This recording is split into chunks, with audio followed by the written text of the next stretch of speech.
در شب وطن خون ارغوان ها. Not even the darkest cells of the notorious Evin prison have silenced this fearless fighter for freedom.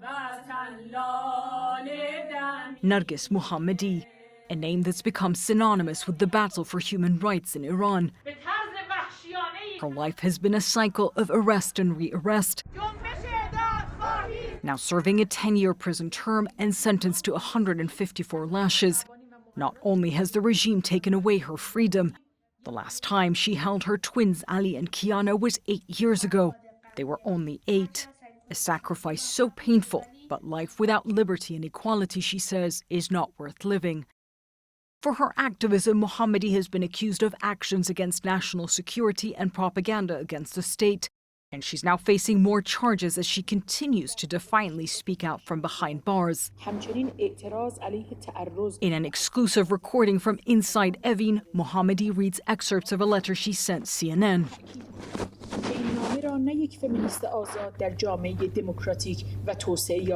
This letter is not written by a free feminist in a developed democratic society benefiting from civil protest methods and human rights, but rather by an imprisoned woman who, like millions of Iranian women, has been living under the authority and oppression of a military system with ideological, patriarchal, and tyrannical foundations since the age of 6, deprived of life, youth, femininity, and motherhood. In her lengthy letter, Mohammadi rails against the regime's compulsory hijab. Mohammadi calls out what she says is the hypocrisy of the religious authorities. Female protesters and prisoners sexually assaulted. As Iranians rose up on the streets last year, she lent her powerful voice to the uprising, and for that she was recently sentenced to another year in prison. But that hasn't deterred Mohammadi, who with the help of intermediaries responded to CNN questions in writing, detailing incidents of sexual assaults dating back to 1999. She also mentions her own experience. But since the protests, she says, they have increased significantly, describing them now as systematic. She writes, "In prison, I have heard the narratives of 3 protesting women who were sexually assaulted. One of them was a well-known activist of the student movement who, upon entering the prison, filed a complaint with the authorities and announced that after being arrested on the street, her one hand and one leg were cuffed and tied, and in that position she was sexually assaulted. I went with one of my cellmates under the pretext of taking food for a prisoner. We saw bruises on her stomach, thighs, arms, and legs." The Iranian regime has denied allegations, including a CNN investigation, of using sexual violence and rape to suppress the protests, calling them baseless and false. For years, Mohammadi has been the voice of the voiceless, fighting for political prisoners against the death penalty and solitary confinement, something she and her husband, Taghi Rahmani, have both endured.